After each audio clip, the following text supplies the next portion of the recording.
Stop saving money right now. If you are putting your hard-earned cash into a savings account, you are actually making yourself poorer every single day. The wealthy don't save money. They do something completely different. And if you don't start doing it today, you'll be working until you're 80.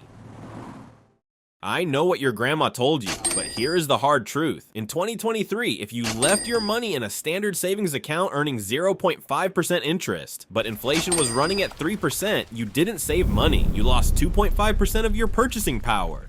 The rich understand this. They know that cash is not an asset. In fact, in the world of high finance, cash is often called trash. Let's say you save $1,000 a month. In 10 years, you'd have $120,000. Sounds great, but a brand new Toyota costs about $25,000 today. In 10 years, that same Toyota might cost $40,000. You ran on a financial treadmill for a decade just to stay in the exact same place. They do three things. First, assets. The rich take their income and immediately move it. They buy things that produce other things. They hate cash because cash just sits there. An asset works for you 24 hours a day, even on Christmas. Second, debt. If a billionaire wants to buy a house, they get a loan at 4% interest because they know they can take that $10 million in cash and earn 10%. They make a free 6% profit using the bank's money. The rich get a raise and they ask, where can I deploy this? They buy another asset. If you are saving money to feel safe, you are actually making your future less safe. Meet Saver Sam. After 30 years, Sam has roughly $240,000. Now meet investor Ivan. After 30 years, Ivan's nest egg, over $1 million.